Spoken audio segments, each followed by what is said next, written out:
Okay, let's call this meeting to order. Good evening, everyone. This is the regular meeting of the Bronxville Planning Board for September 14th, 2022. Welcome back, everyone. Hope everyone had a good summer. We did not meet in August, so our last meeting was in July. As you can see, the agenda for tonight was quite extensive. A few of the items have been pushed into October, but we still have a couple of substantive things to deal with, so let's try to move through those as expeditiously as possible. First item is the approval of the minutes from the July meeting. Has everyone had a chance to take a look at those? Yep. And does anyone have any comments or questions or concerns? And in the absence of any questions, do I have a motion to approve those? So moved. Motion made. Any second? Second? All in favor? Aye. Motions are approved. Great.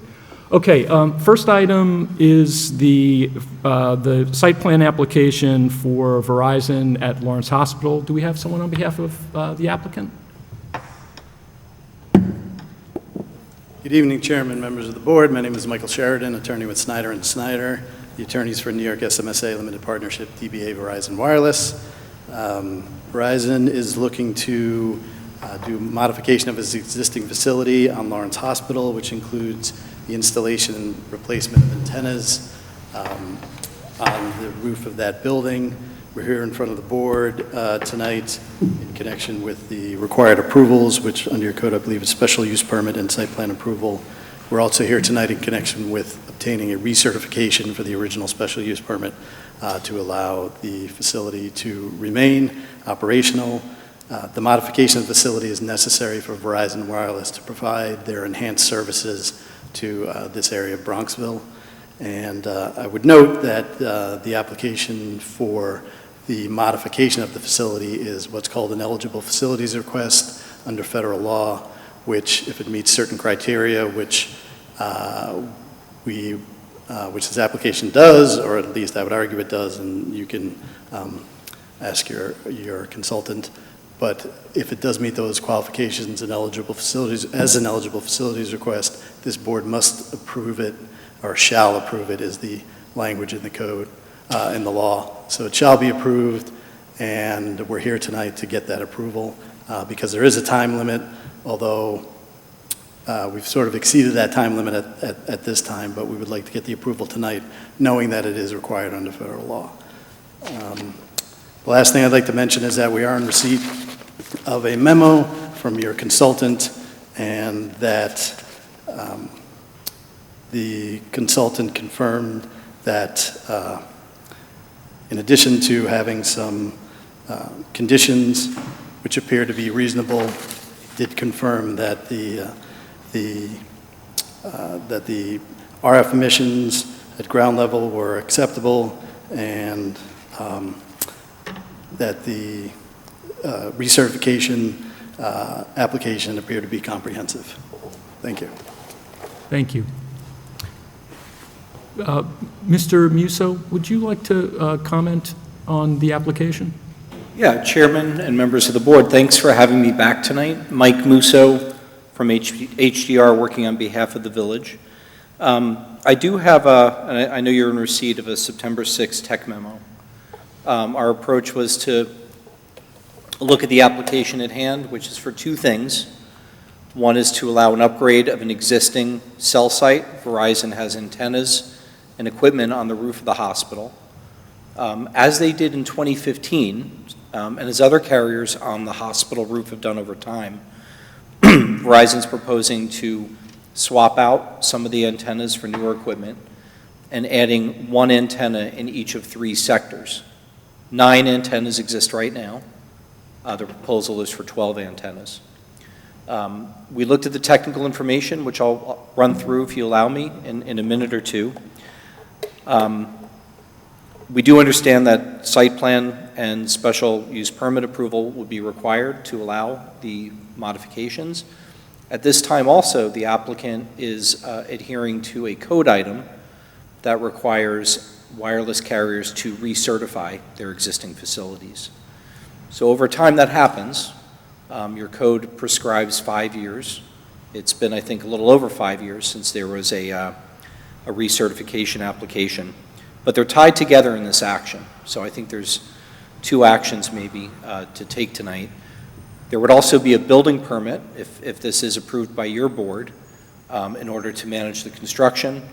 Our memo does mention some ministerial items with insurances and things like that we feel that could be fully addressed and confirmed during the building permit phase of the project. But essentially what we looked at was the full application submittal. Christina, if you wouldn't mind just hopping to the second page, or I'm sorry, Paul. Yeah, so here's a plan view of the rooftop. North would be to the right. The top of the figure with the blue shading would be the rear of the hospital building, looking out over the parking lot towards the Sprain. So you could see in the little notch there by, I guess that's an elevator or stairway riser. Verizon has 3 antennas mounted to the building there. Going in the opposite direction, closer to Pondfield and the Circle, you could see that there's blue symbols and some shading, and right around the corner there, Verizon is actually hidden pretty well. They have 3 antennas, and then at a 90-degree angle, another 3 antennas. The same proposal there as in the back. They want to add another antenna to that. Oh, thanks. Appreciate it. Paul, if you could just scroll down to the next. And just a cross-section of the roof. This is in one view, looking back from the front of the building. You could see the antennas currently situated and proposed, and then sort of into the paper. Hard to see there, but another set of antennas at that 90-degree angle. So one of the things we look at when we see a proposal to modify an existing cell site is just to make sure that the changes are not substantial in terms of visual, in terms of height and placement. The FCC prescribes criteria about that. And we do agree with the applicant that this application would be deemed of what's called an eligible facilities request. They're not flaring out further from the building or going up higher than the existing equipment. And in fact, they're using the same mounts of the antennas. Paul, just if I could slam down this point, could you go to the very end? There's a couple photos at the end of the tech memo, so the last page or 2. Yeah, right here. So this is the front of the hospital building. Interestingly, there are other carriers on the roof that service the area, and some were built behind a screening wall. Verizon is sort of set back a little bit from the street and around the corner, and this is the back end I was talking about where that riser, the stairway or elevator riser comes up. So they're kind of here. Our memo has recommendations of approval to color match what's existing at the site. We feel that would be appropriate. And again, they're not looking to substantially change as per the federal definition. So we looked at the drawings. We looked at a structural certification, taking into account wind loads, the mounting that's going to be done. There's a PE that we've worked with before that Verizon used, SDG Group, that we're happy with. They actually did a site inspection as part of their design for this antenna addition, this upgrade to the facility. We also looked at the RF emissions. So we did get a report together and confirmed that in accessible areas around the hospital building, there would be compliance with the general population maximum permissible exposure limit. I was happy to see in that report that they also addressed the rooftop environment, and we've looked at other applications for readings on the rooftop. We understand it's not an occupiable area by the general public, but there is signage, appropriate notification and warning signage that is in place, and our recommendations that things be followed by this applicant and the others. Importantly, one of our recommendations is that we do understand that there is a management plan with the hospital. If somebody wants to enter the roof to do resurfacing the roof or to fix a utility or HVAC unit, the signage has to be up, people have to be aware of it. We do feel that the roof is managed as an FCC compliant exposure environment with that signage, but we feel it's always good to put it in there as a condition that the applicant could recommend that there is a procedure in place. I touched upon aesthetics a little bit. We did a site visit. We never got access to the rooftop, unfortunately, but I did look back to our prior Verizon review from 2015. There were some photos of the arrays. We did capture these photos and others, if interested. So I feel that we have that documentation in. I'm not aware of any violations concerning Verizon's operations or problems. We then looked at the 5-year recertification, and I just want to note that after our tech memo, there has been a full submittal of the full 5-year application form and checklist. And at the end of our tech memo, I promise I'm getting there, we do go through a number of conclusions and recommendations. Paul, if you could just flash, if you would, to conclusions and recommendations, if you still have it up. Same document, yep.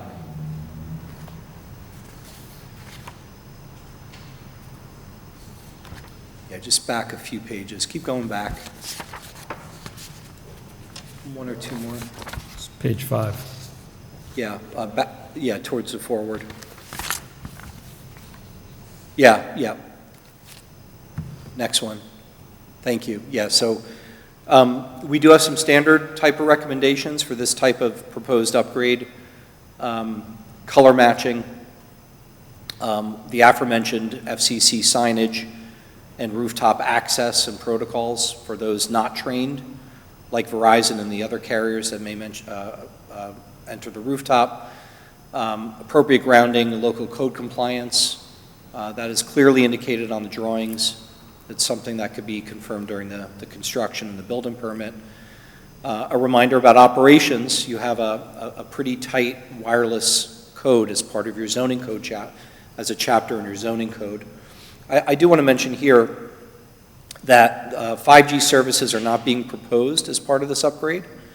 It's likely that Verizon and other carriers will one day propose those. And we do have a note in here about if there is any proposal of a high-frequency 5G, something called millimeter wave. Don't want to lend any confusion. That's not part of this proposal. But we think it's a smart idea that, as a reminder, they'd have to go through the appropriate approval, this board or the building department, et cetera. Paul, next page. Perfect, thanks. We then list out the 5-year recertification, which by and large, the requirements in the code for the 5-year recertification are essentially covered by what would be needed for site plan, special use permit for an upgrade or a modification to a cell site. I just gave you some notes here at the end and ran through those items. Later, at the very end of the tech memo, I did prepare a checklist that went through the 5-year submittal. I did mention that since this tech memo, there has been a full filing of the 5-year recert form. We've looked at that. It is complete. And we feel everything is substantially confirmed, with a couple items I think that could be confirmed during the building permit and during construction. So those are ministerial, things like a removal bond, if the village would require that. I think there may not be a removal bond in place, and the village may or may not require it. Naming Bronxville as a certificate holder and additional insured. The filing fees in escrow, which I believe are updated. And really everything else fell into pattern here. So there are times when an application might come in front of you or in front of the village that's strictly for a 5-year renewal, meaning an applicant is coming in without proposing any modifications. And I think that's maybe a simpler process here. So just want to note here, there's kind of 2 actions or 2 sets of approvals that are being proposed. And after our analysis and scrutiny of the application, we feel that everything has been provided. that meets the code and what the village would require. Thank you very much. Can I ask a question? This may be for you, Mr. Sheridan.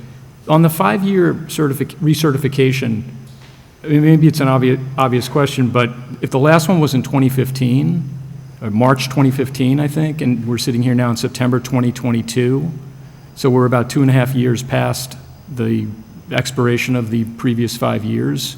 So what was the what was the cause for the delay? Because ordinarily, wouldn't you have come in the spring of 2020? Correct. It would have been ordinarily the spring of 2020. I think, I don't have the best excuse for the delay. I think they'd been working on getting this upgrade prepared and done, and then I think with everything with COVID happening, it sort of threw into flux what people were focused on, and unfortunately, this is one that fell through the cracks at that time, but we're happy to be here at this time to make sure that we can get that recertification. Do you have a process in place that notifies or triggers, or someone's responsibility is to ensure that, to the extent that there are these periodic certifications in various municipalities, that they're being renewed in a on schedule in a timely way? Yes, usually there's a process in place that we get notified to make the application to get the recertifications done. So I'll make sure that if we do get this recertification, which I'm hoping we do, well, I'll make sure that they put it into that process and that notify them that the process needs to be done in a timely manner. And for this 5-year certification that you're requesting tonight, are you requesting certification retroactive to March 2020 to start when the previous one expired, or are you requesting a new 5 years going forward? I mean, I'll leave that up to this board. Certainly, I would argue that we're here now for recertification, and that the recertification, you reviewed it now, and normally these special permits, they're approved for 5 years. So I would say that since you're reviewing it and approving it tonight, it would be 5 years from tonight, but I would leave that up to this board, how you want to handle that. Okay, thank you. Board, do you have? I just had one question, I guess, for our consultant on the aesthetics. If we could bring the photo back up, Paul. It was just a question. I guess it doesn't relate so much to this application as when those 3 antennas to the right come up, right? Those are not Verizon's, but is it typical for these to be, blinded in some way or shielded in some way, or does that affect usage? So, Yeah, it could, and I'm not sure about the genesis of those, whether they're AT&T or T-Mobile or Sprint. There's still some residual Sprint equipment, even though they've merged with T-Mobile. But I think that would be a perfect item. If somebody's coming in, if they're coming in for a 5-year, you might say, what about color matching against the backdrop of that brick? And, there's some work that maybe could be done there, or at the time of an upgrade. I think that's a really good point. Maybe not as relevant for the Verizon, but that's, at that angle and that light with that sun, I think you're absolutely correct to notice and recognize that. But not an issue for tonight, understood. Yeah, no, I don't see it as anything that Verizon needs to address per se. And do the RF levels, you had in your memo, Mr. Musso, the RF level was 0.45% of the acceptable level. Does that increase materially or incrementally with the installation of additional antennas, or is it relatively constant regardless of the number of antennas? I don't know the answer to that. Well, it really depends, and the firm whose work we reviewed, EBI, they make the appropriate assumptions for maximum power, duty cycle, other things that go into those equations, and they use the FCC's bulletin. They use the right methods. In reality, the distance away from cell sites, either towers or antennas on the top of a building, those levels are pretty consistent. And we've done some field readings, less than 5% is what you generally see in a setting like this. So the modeling, doesn't surprise me. The other reality is that cell sites are not constant. There may be more active cell sites based on call traffic at different times of day or the week, as opposed to, say, in the middle of the night. And those sites are managed. There's other Verizon sites in our area. Concordia College has cell sites on the rooftop of Feth Hall, and in neighboring municipalities. So Verizon and the other carriers will manage their network based on call traffic and handoff, if it's mobile, if it's stationary. So the other thing that's maybe a little bit counterintuitive is the trend in wireless are additional sites, lower elevation, but also lower power than what we saw 15 years ago. And of course, the reason there is that the cells or the geographic area has to get smaller. More people are using wireless devices for all different reasons. You're hard-pressed walking down the sidewalk here, I bet, without seeing every other person on a cell phone, right? So you think about all the call traffic and how that's changed. So there is a trend that these many sites, not all of them, but many sites, especially in downtown areas, over time there could be lower power because they're covering lower footprints, more focused footprints. So it really varies, the answer to that question. Yes. Thank you. Leslie? All good. Did you have any questions? Nope, thanks. Did you have any questions? Paul Taft, would you like to comment on your review of this application? Would you like to comment on your review of this application?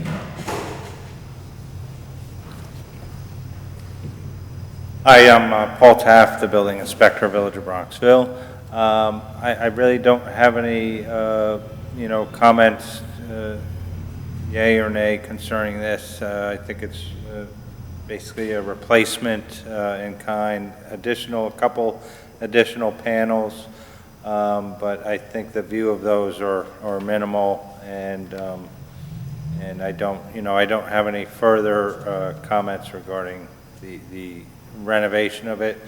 The recertification, that does seem to be a challenge for us, and we could also try to work a little harder if we can set up a renewal notification for us in our office, then maybe we could follow up on that as well. So that we'll try to do that as well.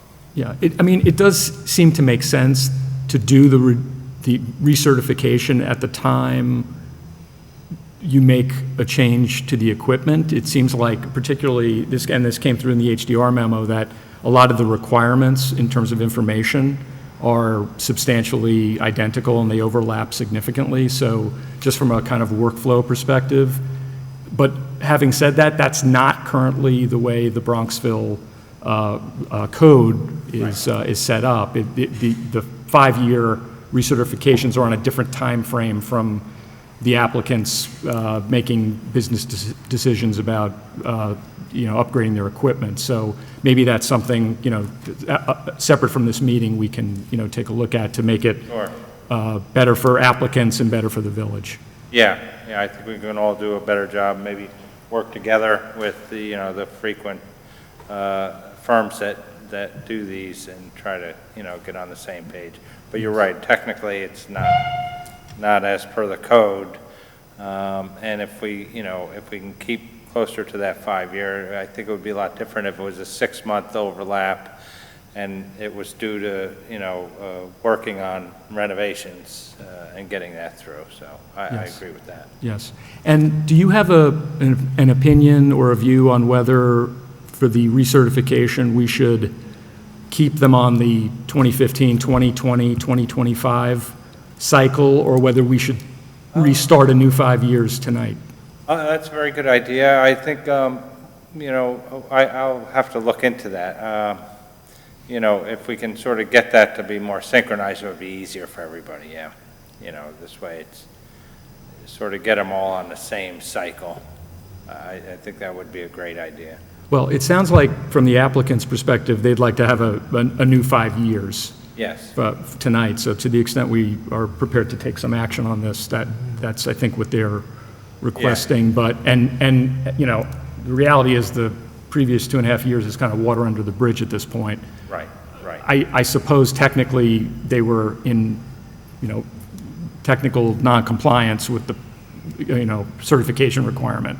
But I don't know what the consequence or the remedy is for that anyway. So it's almost like, you know, I don't know what we can do about it at this point. Right, and I think it makes sense to just go ahead and do it from now, being that they're doing new work. Yes. And that, you know, this way we're up to date on what new equipment they have. Yes. I would agree with that. And do we know if there are any other cell sites that are past their pull date? I'll look into that and see. I Okay. wouldn't be surprised if there are, but, Okay. you know, it's easier in that there are just basically two sites, Oh, okay. you know, so Lawrence, and what's the other one? Concordia. Concordia, that's Hospital, right. You know, On the top there. Yeah, yeah, I mean, there is one in town, but I think they're taking that down, gotcha. so. All right. And for this, for approvals generally, and for this one specifically, do we typically, in the HDR memo, there are set out the conclusions and recommendations. Do we typically make those part of our approval? In other words, is our approval conditioned upon satisfaction of all of those requirements? Yeah, I would think so. I'll let Mike Musso put his input on that, as well as whether you would want him to do, you know, a final inspection on the site to confirm things were done according to the plan. So I would defer to Mike on that. I don't know if that's usual or... Yeah, we have in the past, never here in Bronxville, in some areas, we are asked by building departments to help with the building permit phase of the project. I think this is very straightforward, but we'd be more than happy to be involved in that.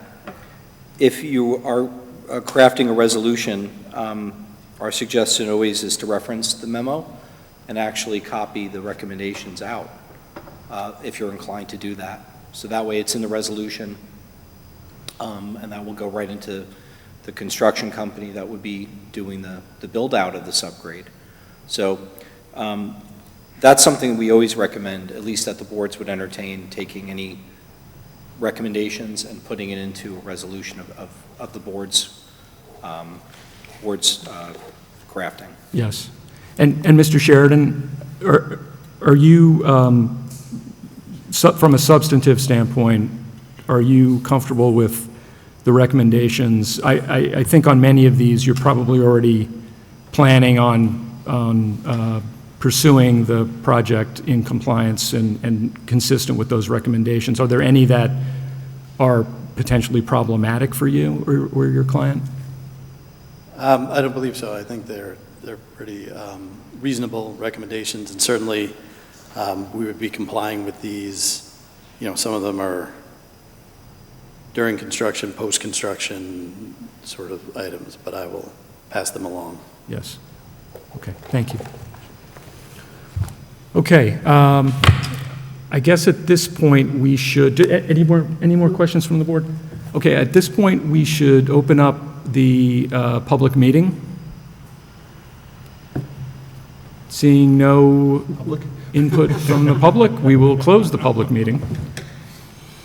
Okay, so I guess we have two separate items here that maybe we should tackle them separately. The first one is the equipment upgrade. The second one is the recertification. So would someone like to make a motion on the equipment upgrade? I move we approve the equipment upgrade and set forth the condition that the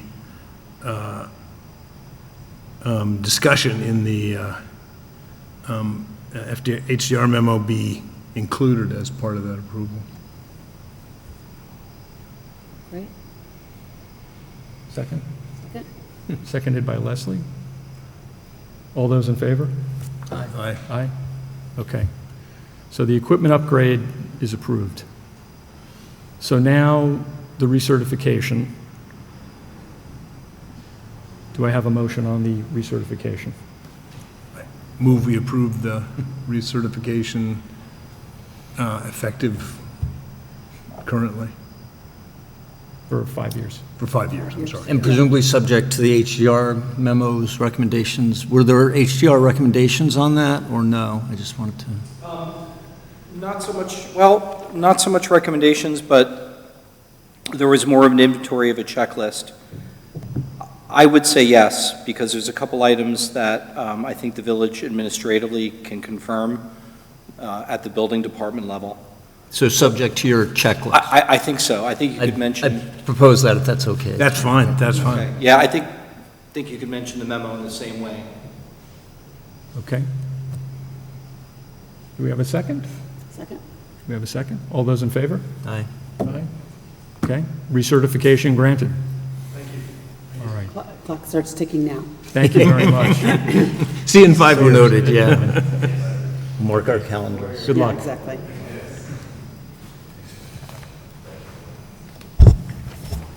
All right.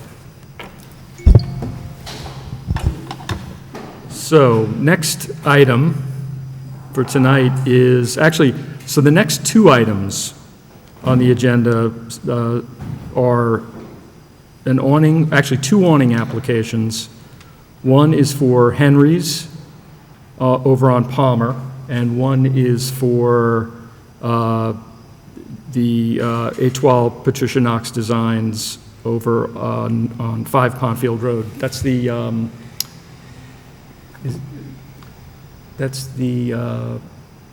The corner, right where the Gramerton Hotel entrance oh, used okay, to yes, be. the yeah. yes, okay.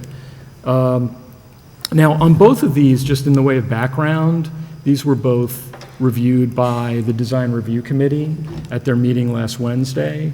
They were both recommended for approval by the Planning Board. In the case of Henry's, they recommended some changes to the Henry's awning. The applicant provided the updated awning, which is not the one reflected, I think, in that photo. Do we have a soft version of that, or is it just the one we have in front of us?